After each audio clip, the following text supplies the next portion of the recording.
Welcome back to Nourished Inside Out, the space where growth gets real and self love leads the way. I'm your host, Aneta Walklaw, and before we dive into today's episode, I want to remind you of something powerful. You are worthy, you are enough, and you don't need to wait for permission to love yourself fully. That's exactly why I wrote my book, Blooming with Self Love, to give you the tools, affirmations, and daily mindset shifts to help you stand in your power and own your story. This book isn't just words on a page, it's a movement. So if you're ready to stop shrinking and start showing up for yourself, grab your copy today with the link in the show notes below, and let's walk this self love journey together. Hi, everyone. Welcome back to another episode of Nourished Inside Out. Today I'm here with KJ Rose. She is an author, motivational leadership speaker, and a global performance director. Thank you so much for joining us today, KJ. Thank you for having me. It is a pleasure, such a pleasure. Absolutely. So you and I have a funny little background on how we met. We Yeah. actually met abroad in Mexico at a cafe because we were both trying to figure out some Spanish together, and here Yes, we are. yes, yes. It was super like divine and and I just knew that I was at the right place at the right time for our families to be from the same area in Chicago. So yeah, it was great. And then you just kind of exposed me to places in Mexico City that I don't even think that I would have been able to explore without you. So thank you. Yeah, we had such a fun. It was like 24 hours and we had a It fun was 24 24 hours, hours. one afternoon, and by the next afternoon, we were traipsing around in the park. Yes, Definitely and it was is. so fun because you and I can relate on similar topics on what we Yeah. do professionally, on Yeah. motivational speaking and leadership speaking. Can you talk a little bit about how you got into that career in that industry for yourself? Yeah, I would say that it was a natural progression. I don't think that that's where I started in terms of like my vision.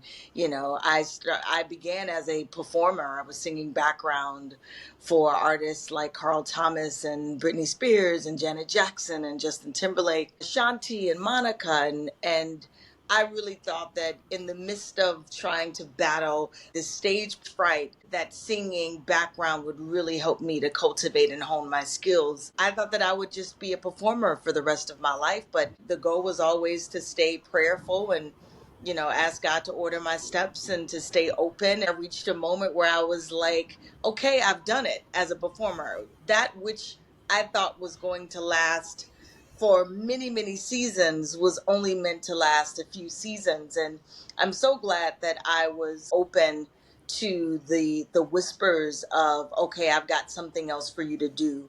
Not that any of the work and the seeds that you've planted will be in vain or go to waste, but now it's time to take those and kind of plant some new seeds as a performance director. I worked for Clive Davis, I worked at J Records, and after doing all the background singing and then I was like, okay, it's time to really work on your own album. And so once I put that out, I felt like I had really completed the task. And a woman at J Records, Carolyn Williams, asked if I would come and help some of the artists there with stage presence and showmanship and really being able to tell compelling stories. And I was kind of met with this crossroads of me kind of standing in, well, I'm an artist too. I don't want to be relegated to just doing, this background performance direction.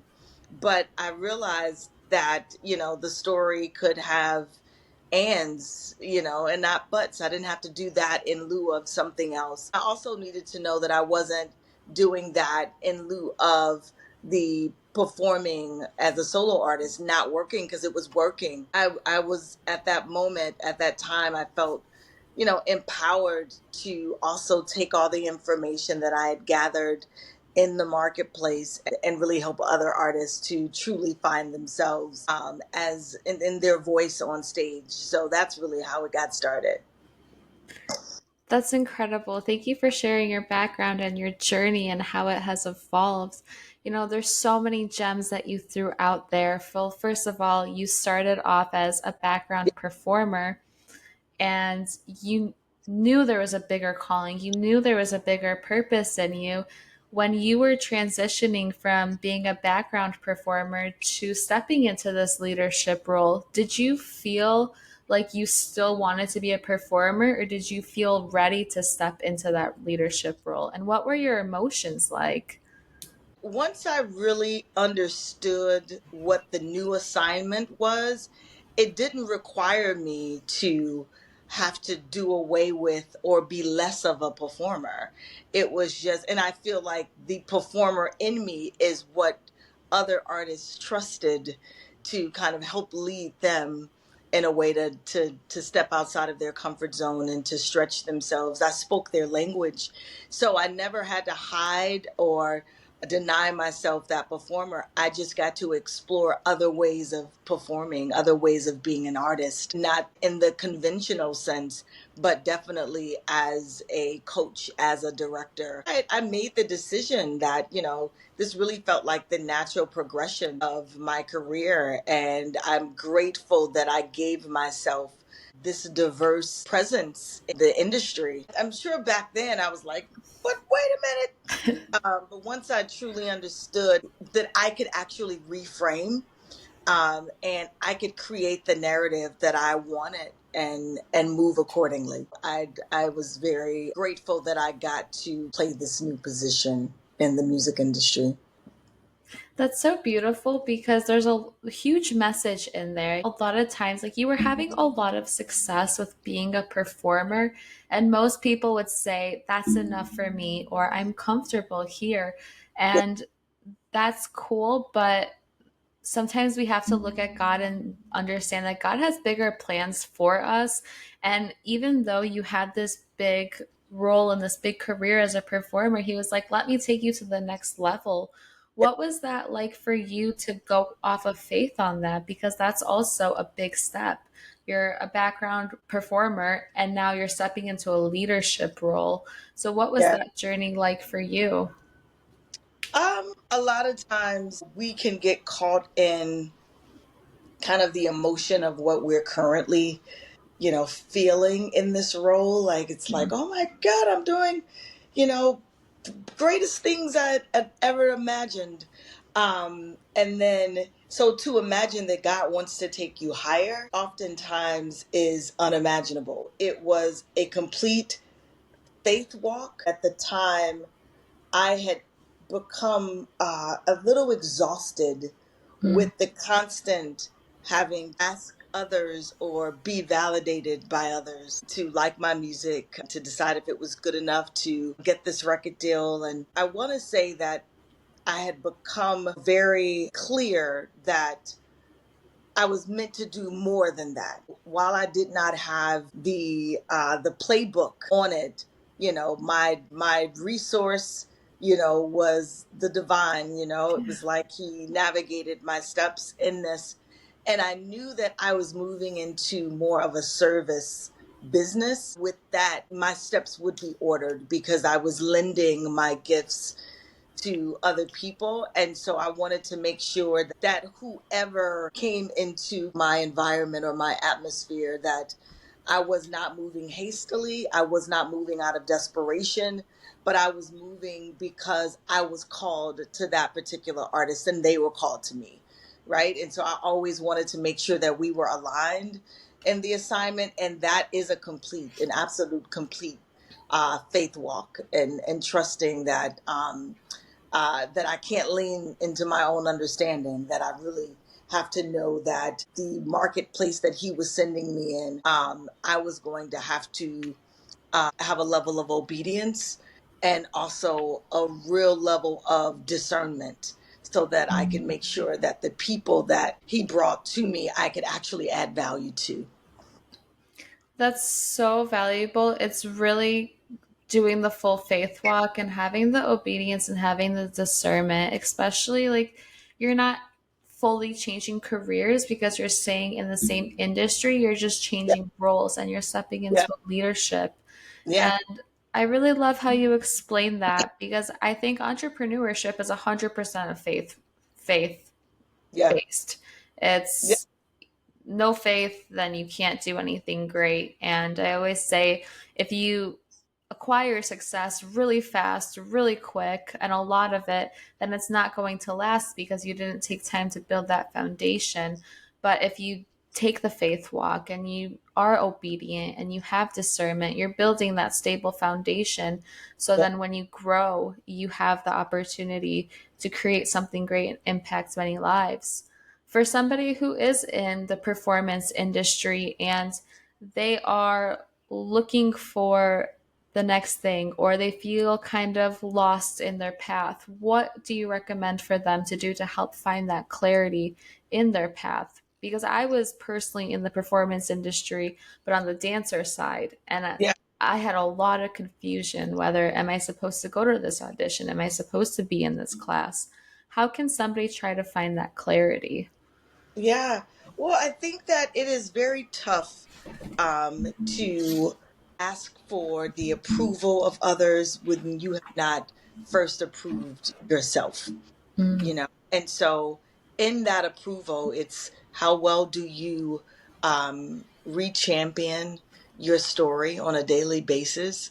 How well do you fall in love and embrace your story, because your narrative counts, and it's really hard to project um, halfway. The goal is to project in a way that says that you understand what your force is. So I would say also identify what that thing is about you that can't be negotiated, that can't be hijacked.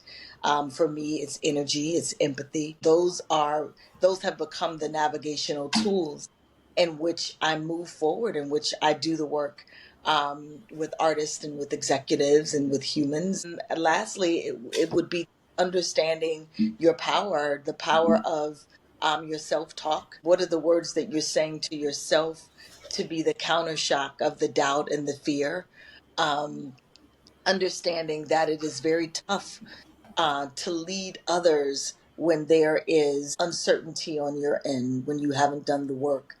And so it starts with you before you get on any stage, whether that be the traditional stage, whether that be the corporate stage. You have to understand what the messaging is. What is it that you care about? Why do you care? What is it that you want us to care about as your audience? And so it's really doing the work of those three things, of understanding your narrative and understanding your force and being very clear about the power that you have, because nobody can do what you do the way you do it. And you just got to spend time. You must spend time doing it and cultivating it and coming up with ways to communicate it, so that you leave very little holes or ways for people to get in and change the direction of your vision. That's so well said. It really does start with you by being the example that you want to see in others.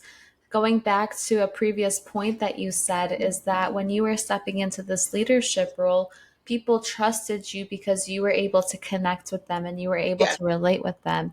And you were yeah. able to do that because you believed in yourself and your abilities. So now you can pass that on. Like energy doesn't lie. You walk into a room and the energy is off, you know, or if it's Mhm. good, you know. So I love that. It really does start with yourself. And Yeah. you're an author as well. So can you tell us a little bit about your writing and the book that you wrote? I can. As a matter of fact, I have one here just waiting. Amazing. Yes.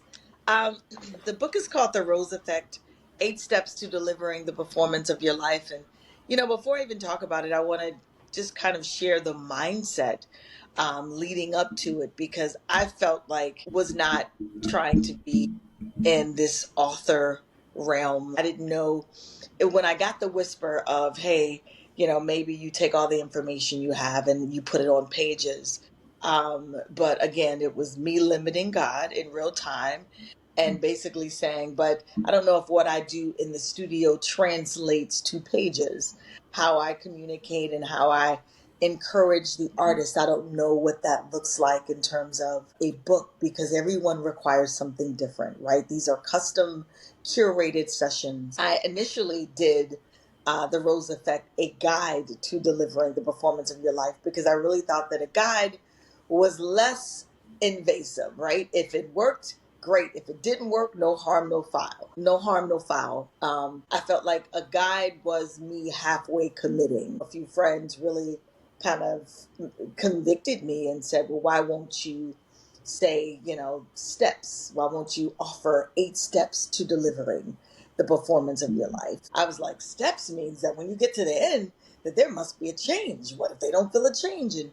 And that just encouraged me and challenged me to make sure that I was as vulnerable as I could be with sharing kind of my narrative and my lessons from a lot of these stories in my journey through the industry.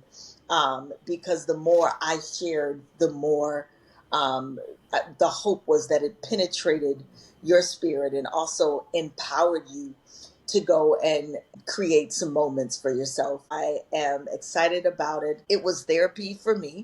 I was able to reimagine myself and in this process of not just being this performance director, well, really this performance coach, but allowing the promotion from within, both internally and externally, to then say, you know what, no, you're a performance director. It was having the courage to understand that the work that I was doing was really making an impact in the lives of these artists. And I deem that we're all artists. Wherever you occupy the most space, that is your stage. And so I knew that the information was lasting, that it would stay with them in perpetuity. And so that is the Rose Effect. And it was just really to inspire other people to not wait. If they have a vision, to act, not to dismiss their gift based on time. The goal for the book was to make sure that I could create champions so that you could begin to champion your work, your gift, and anybody else that champions you, anybody else that became kind of foot soldiers for you, that was ancillary. That would be a bonus, but you wouldn't wait for that to get started and to really create the moments that you envision. I love all of that. And I love where, first of all, going back to your original point of what you were saying of how it was starting, you said you wanted to start it as a guide, Yeah. and that was kind of half committing to God Yeah. and the plan that He has. And I think we've all had that idea that we think we want to do it, but we'll just try a little bit instead of fully committing. And that's also not trusting God and His plan, because I'm also a firm believer that if He gives you the vision and He gives you the dream and the Yeah. idea, He will back it up. And Yep. that's a great example of not of fully committing and going half in and half out. And I Yeah. also like how you tied your narrative into it, because anybody can write a book about what to do, XYZ, how to control your thoughts, how to control your emotions, how to have people skills. But if you can't tie real life stories to it, then it's not relatable and people won't remember it. For Absolutely. example, if you read a history textbook in seventh grade, you don't remember anything in that textbook unless there's a story that's connected to it. So I really Absolutely. love that. Yeah. Thank you. Thank you. I'm excited. Yeah. I'm excited. This book, I wrote it before the pandemic. And so I had no idea that I was preparing people with the tool to get through the pandemic, in a lot of ways. And so, yeah, at the end, I have like these seeds of victory um, of that have helped me that I can read to you as well. One is, don't outsource your seeds of victory. Don't outsource your win. Pre-approve yourself. Um, don't wait to access the energy in the room. Bring your own. Show up and be present, because no one can show up for you and no one can show up like you. Identify and abide in your force, that thing about you that is non negotiable, that is unhijackable. No matter what, make it count. Your point of view, your delivery, your space, and your gift. Enter every room knowing, believing that you are the solution. You are the yes. Don't dismiss anyone. Stay open. Stay humble. God does not call the qualified, He qualifies the call. Believe Mm. this. I'm going to say that one again. God does not call the qualified, He qualifies the called. Believe this. 1 Corinthians 1:27 through 29. That gives me chills. That gives me chills. It was so beautiful and it's very well said. Thank you.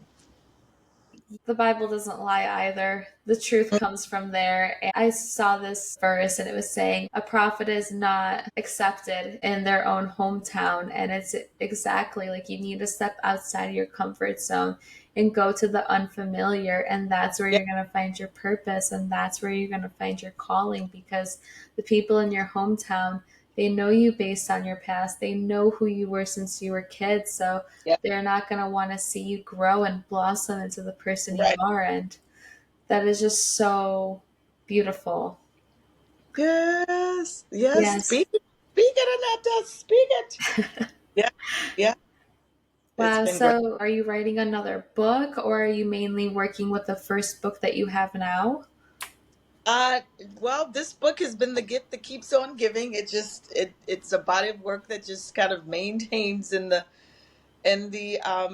marketplace. But no, I've been focusing on my conference, which is called Confidence Con. And it is uh really a destination to help artists of all disciplines to tap into their personal star power. We are gearing up to do another one in September. It blew my mind. And that was, again, me in real time reimagining myself as well, because I feel like my superpower is that I can show up to your produced event and deliver, but to actually produce it myself and have the vision, even though I knew that God kept making these deposits about this conference, I was like, that's not what I do. And so I think that's how He deals with me. He'll make a deposit. I'll be like, nah, that's not what. And so now, really, if you're looking at constant elevation, you have to continue to stay in the practice of pushing your own comfort zone. So, I mean, because I make a practice of pushing others. So I need to continuously know what that feels like. So I'm excited for Confidence Con. That's super exciting. What tools or resources would you recommend or encourage people to incorporate into their daily practices, whether it's like, is it meditation, is it positive affirmations, reading, podcasts? What does your morning and your night routine look like? I have an aspirational routine. I don't always hit the mark, but it's definitely to wake up and read a devotional and to pray and to ask God, who I'm assigned to, what I'm assigned to, and make sure that um, I'm clear that everything that I observe is not assigned to me. And some things are just to collect data. So I Mhm. ask for the discernment of what is data, what am I being called to? Another practice throughout the day. This is not morning or evening. It is, what are you saying to yourself throughout the day? How do you combat those feelings of inadequacy, the moments where you feel, doubt beginning to creep in? I've created what I call power chants, which are musical affirmations that exist Mhm. on Amazon and that are on Pandora and Spotify, and so they are 30 seconds bite-sized empowerment tools and affirmations that you can grab. Sometimes you don't have time to call a friend, but you just press play and it'll go, you are a force. Yeah, time to unleash. Yeah, don't ask permission. Yeah, your doubt must cease. Yeah, get in the room. Yeah, then change the room. Yeah, your gift makes room. Yeah, now watch me bloom. So I have several of those just to remind you of who you are, to remind you of your dopeness. That is the point of the power chants. So I incorporate those, and it started because I needed to arrest my own spirit in real time, inspire myself, empower myself, and remind myself of my own dopeness. That is a tool that I use. That is so cool. It goes back to the same concept of you need some kind of story or you need some kind of rhythm to help you remember these things. And Yeah, that just helps boost your mood so much more. So that is yeah. so fun. I need to listen to those every morning now. Yes, It's yes, the yes. KJ Rose effect. It's so awesome. Like I said, they're on Pandora, Amazon, Spotify. Find them. And the Wow. books available on Amazon and Barnes and Nobles as well. And so, yes. Beautiful. So, KJ, what does it mean for you to be nourished inside out? Inside out. I've always believed that your external expression is truly just a reflection of what you think of yourself. There are times when there is complete alignment with how I project in an effervescent way is, how I'm feeling internally. And then there are times where I may project effervescently and I'm waiting for the inside to catch up, right? Mhm. And so that becomes me doing the work. And so it's still like I always feel like I have an arsenal, a reservoir energy that I can tap into, even if I may not feel it immediately. There is going to the power chants, the devotionals are ways that I can make sure that I stay in alignment. I don't have to tap into that additional arsenal because I have enough. Being nourished inside out is complete alignment for me. So beautiful. Thank you for sharing all of that. And please tell us, where can people support you? Where can they find your book, sign up for your Confidence Con, or find your music as well, the daily devotions? So my website is kjrose.com. You can find more about Confidence Con there. I'm also on IG at KJ Rose Effect, EFFECT. Additionally, I am on TikTok, KJ Rose Effect 20. You can get more information for personal one-to-one sessions at contact at kjrose.com. And that's my email, contact at kjrose.com. And so, yeah, I am grateful to you for this moment. It is not a coincidence, but certainly by design. So, thank you for taking the time to want to find out more about my journey. And I wish you all the best as you continue to walk in yours. Thank you so much, KJ. This has been such a blessing, and I'm really thankful. Thank you. So, you're welcome. That's a wrap on today's episode. Thank you so much for tuning in and doing this work with me. If today's conversation lit a fire in you, then you do not want to miss the Nourished Inside Out Live Virtual Summit happening on May 24th and May 25th. This isn't just another event, it's 2 days of real talk, soul deep healing, and powerful tools to help you nourish your mind, body, and spirit from the inside out. We're bringing together incredible speakers, heartfelt sessions, and a community that's walking the same path you are. Spots are limited, so head to the show notes below and grab your spot now. Let's grow, rise, and get nourished together. Until next time, keep choosing you.